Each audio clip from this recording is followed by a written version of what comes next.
Thomas was alone. Wow, a weird first thought to have.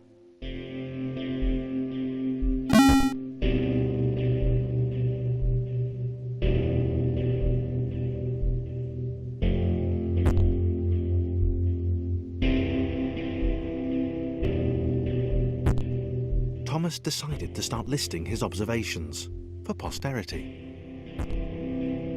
1. The whole alone thing. 2. Portals. They led somewhere. He'd yet to work out where. 3.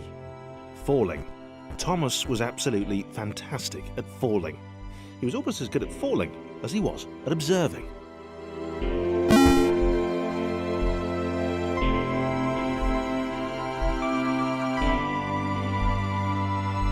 Okay, interesting. Thomas couldn't fall past this block.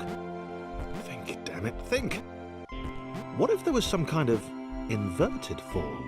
Some way to... what's the word? Jump. It would...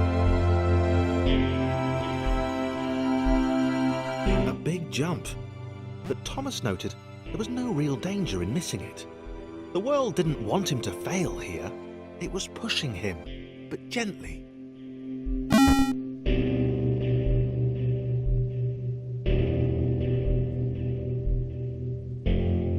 This all seemed a little dangerous.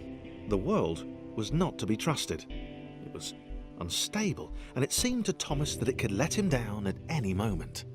He was starting to suspect it might even be doing so on purpose.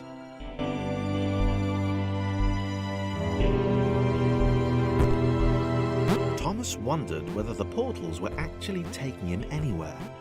He felt like he was making progress, but there wasn't really any way to know. He seemed to be moving predominantly up and to the right, which might, or might not, be important.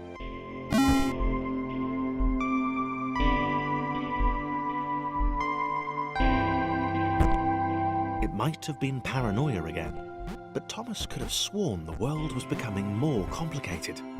It always seemed to be one step ahead of his skills. It had been designed just for him.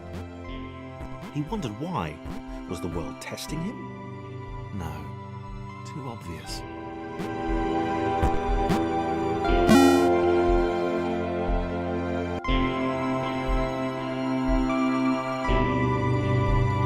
Something about the boiling, toxic, glowing water intimidated Thomas. He didn't like it. He certainly didn't want to swim in it. He made another mental note.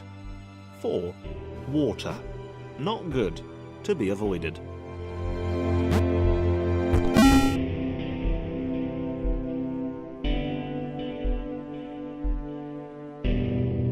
The loneliness was getting to Thomas. No amount of observation or obsessive note-taking could combat that.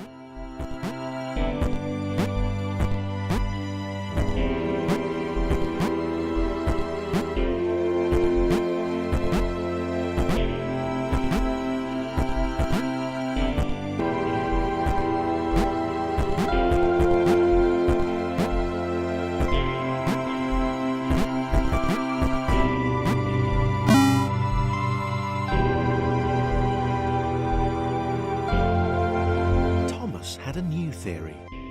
The world was training him. He could feel himself getting smarter. There was the mental list to consider. Over the minutes and seconds since his spontaneous generation, he'd become a pretty skilled jumper. He was evolving. He just wished he had someone to share it with.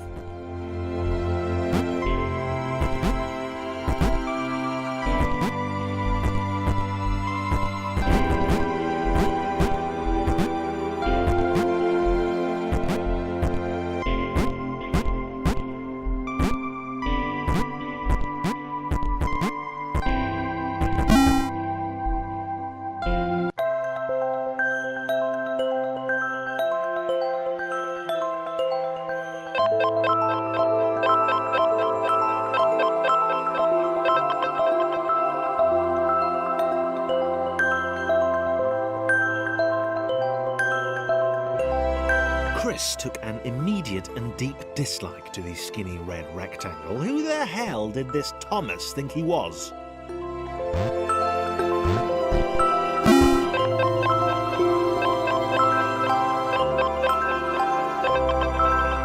Chris had been doing fine. He wasn't the highest jumper, but he'd held his own. He'd even been graceful at times. Well, not technically graceful, it's probably the wrong word, but you know, fine. There was that skinny little runt leaping about like he owned the place.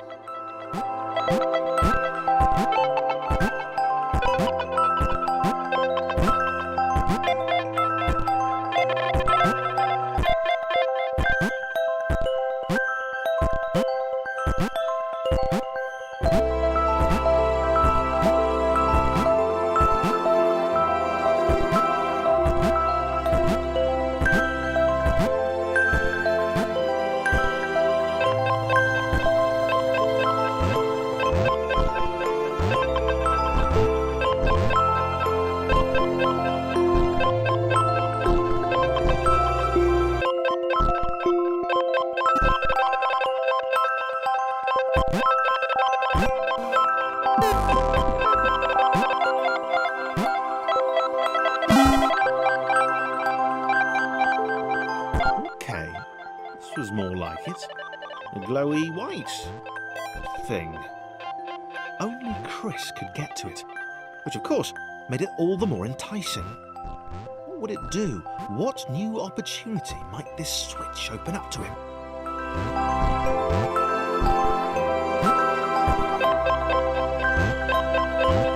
Great. Another chance for Thomas to jump slightly higher than Chris. How fortunate. Seriously. This made the whole switch pressing thing entirely worthwhile.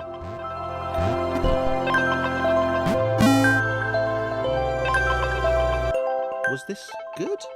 Because on the surface, it did not seem good. Chris was pretty scared. Little Red seemed fine, happy to be on his merry little adventure. Chris couldn't shake the feeling that things had taken a significant turn for the worse since Thomas had joined him. Sure, he'd been able to piggyback his way to ever so slightly higher platforms, but where had that got him? Well, to ever so slightly higher platforms, which was sort of his point.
Chris stared at Thomas with pure hatred.